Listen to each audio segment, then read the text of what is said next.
നിങ്ങളുടെ ഇഷ്ട പരമ്പരകൾ എക്സ്ക്ലൂസീവായി സൺ നെക്സ്റ്റ് ആപ്പിലൂടെ തികച്ചും ഫ്രീ ആയി ഇപ്പോഴേ ആപ്പ് ഡൗൺലോഡ് ചെയ്യൂ. ഇതെല്ലാം കാണുമ്പോ എനിക്ക് മനസ്സിലാവുന്നുണ്ട്.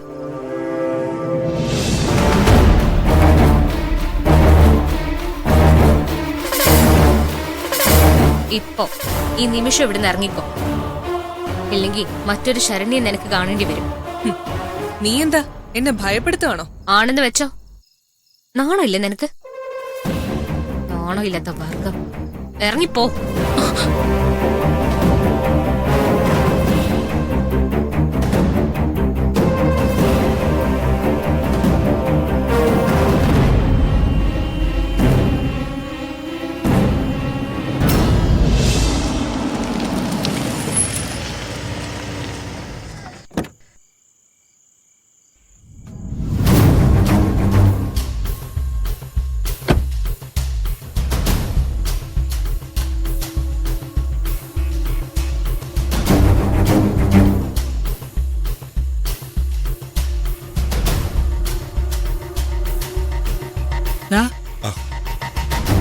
രാവിലെ പോയതല്ലേ അമ്മ, എന്താ ലേറ്റ് ആയത്?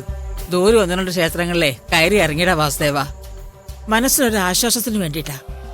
എന്നും പ്രശ്നങ്ങളല്ലടാ ചുറ്റിനും. അല്ല, നീ വന്നിട്ടുണ്ടോ? മുറ്റത്ത് അവിടെ കാറ് കണ്ടല്ലോ.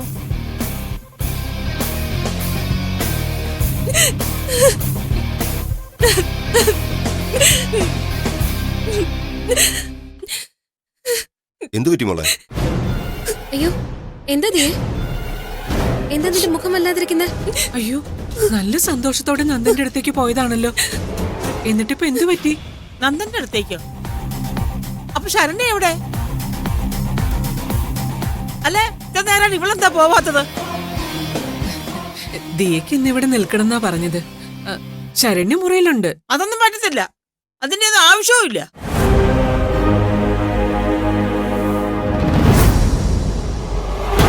വാസുദേവ, പ്രായം തികഞ്ഞ പെണ്ണാ, വേഗം വീട്ടിലേക്ക് പോകാൻ പറ. കാര്യമൊക്കെ ശരിയാ, നിന്റെ സുഹൃത്തിന്റെ മോളാ. പക്ഷെ ഇവിടെ അന്തി ഉറങ്ങാനേ ഞാൻ സമ്മതിക്കില്ല.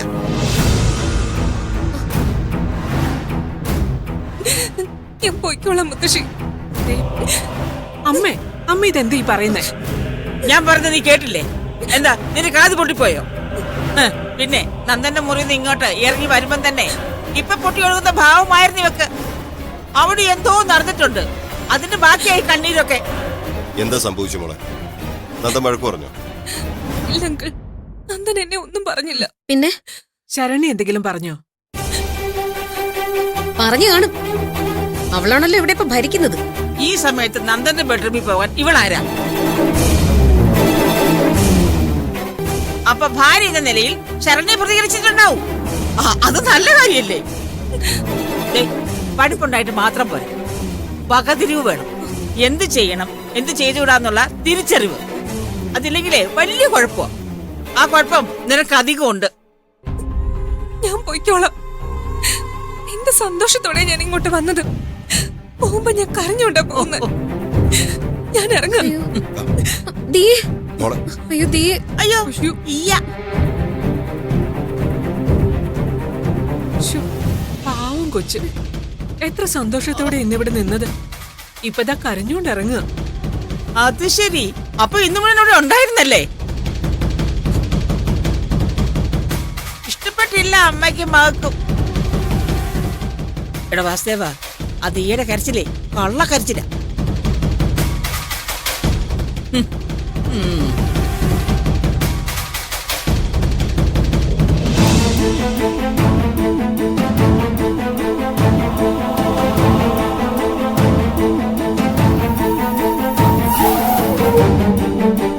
ക്ഷമിക്കുന്നതിനൊരു പരിധി ഉണ്ടച്ച, അതും കഴിഞ്ഞുപോയി. എന്നോട് ഈ വീട്ടിൽ നിന്ന് ഇറങ്ങി പോവാനാ നീരജ പറയുന്നത്. അതല്ലെങ്കിൽ അവൾ ഇറങ്ങി പോവെന്ന്. ഇപ്പൊ ഞാൻ എന്താ ചെയ്യണ്ടേ?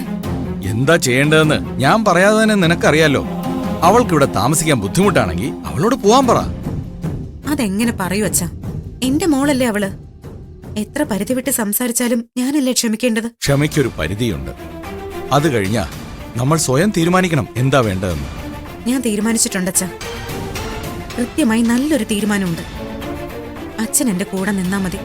എപ്പോഴാ ഞാൻ നിന്റെ കൂടെ നിൽക്കാതിരുന്നിട്ടുള്ളത്?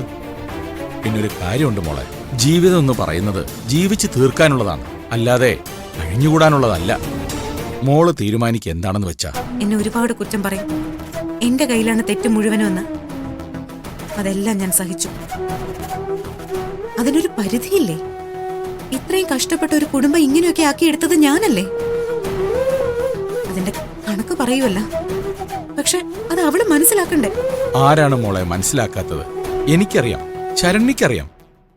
ആരും നിന്നെ കുറ്റപ്പെടുത്തിയിട്ടില്ല. നീരജ മാത്രമാണ് ഇങ്ങനൊരു കാര്യം പറയുന്നത്. അതിന് ഉചിതമായ ഒരു തീരുമാനം എടുക്കുക. അവൾക്ക് വേണ്ടി ഇത്രയും കഷ്ടപ്പെട്ടതല്ലേ, അത് അവള് തിരിച്ചറിയാതിരുന്നാൽ നമുക്ക് എന്ത് ചെയ്യാൻ പറ്റും? ഇത്രയും കാലം മക്കൾക്ക് വേണ്ടി മാത്രം ജീവിച്ചു. ഇനി സ്വന്തമായിട്ടൊന്ന് ജീവിക്കാൻ നോക്ക്. അച്ഛൻ ഒരു ഉപദേശവും തരില്ല. അങ്ങനെ ഉപദേശിക്കേണ്ട ആളല്ല മോളെ നീ. സ്വയം തീരുമാനിക്കുക. തീരുമാനിച്ചിട്ട് ഇന്നതാണ് തീരുമാനമെന്ന് അച്ഛനോട് പറയണം. അച്ഛൻ കൂടെ ഉണ്ടാവും. എനിക്ക് ജീവിക്കണം അച്ഛാ. മരിക്കാനൊന്നും എന്തായാലും ഞാൻ തീരുമാനിച്ചിട്ടില്ല. ജീവിതം വഴിമുട്ടി നിന്ന കാലത്തെല്ലാം കഷ്ടപ്പെട്ട് കൊണ്ടു നടന്നതാണ് ഈ കുടുംബത്തെ. ഇനി അത് കളയാനും ഞാൻ ഉദ്ദേശിക്കുന്നില്ല. എന്റെ മനസ്സ് അച്ഛനെങ്കിലും മനസ്സിലാവുന്നുണ്ടല്ലോ, അത് മാത്രം മതി. ബാക്കി എന്താണെന്ന് വെച്ചാ ഇന്ന് മുതൽ ഞാൻ തീരുമാനിക്കും. ഇവിടെ അവസാനത്തെ വാക്ക് അച്ഛന്റെ ആയിരിക്കും. അത് കഴിഞ്ഞാ ഞാൻ. വേറെ ആരും ഇവിടെ ബഹളം വെക്കണ്ട, ഒച്ച വെക്കണ്ട. അത് ഞാൻ തീരുമാനിച്ചു.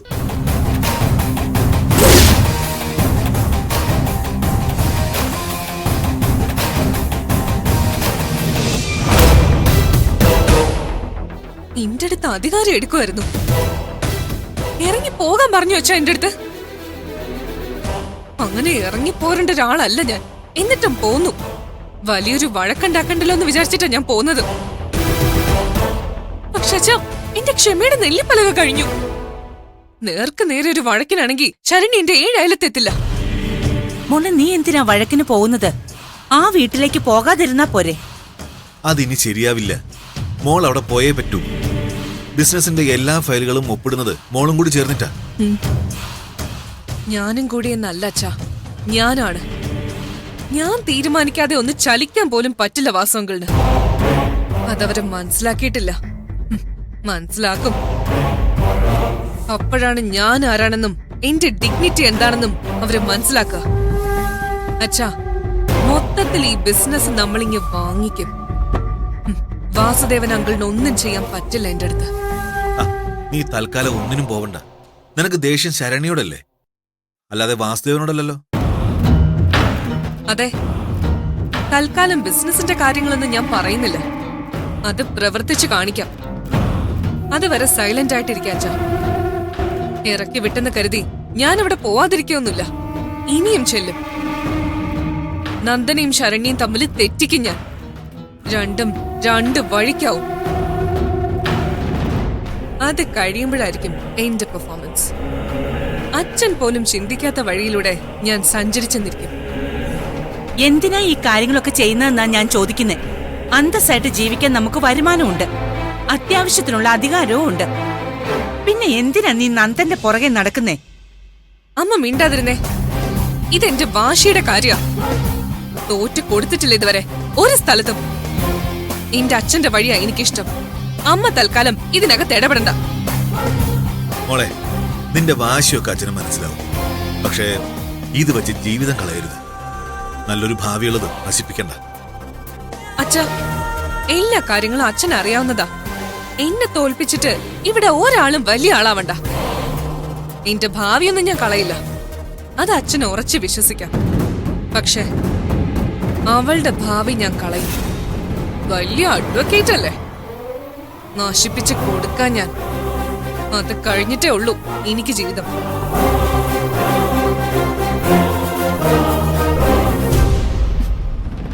രവേട്ട, എനിക്ക് മനസ്സിലാവുന്നില്ല ഇതെങ്ങോട്ടുള്ള പോക്കാണെന്ന്. അവളെ ഒന്ന് പറഞ്ഞു മനസ്സിലാക്കി നല്ല വഴിക്ക് കൊണ്ടുവരേണ്ടത് രവേട്ടനല്ലേ?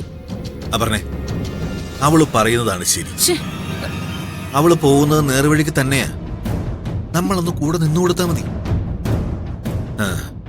എന്റെ മനസ്സിലുണ്ട് ചെറിയ ചെറിയ വാശികള്. നടത്തിക്കൊണ്ടിരിക്കുന്ന കച്ചവടങ്ങളെല്ലാം എന്റെ കയ്യിൽ വരും. അതവള് കൊണ്ടുവന്നു തരും.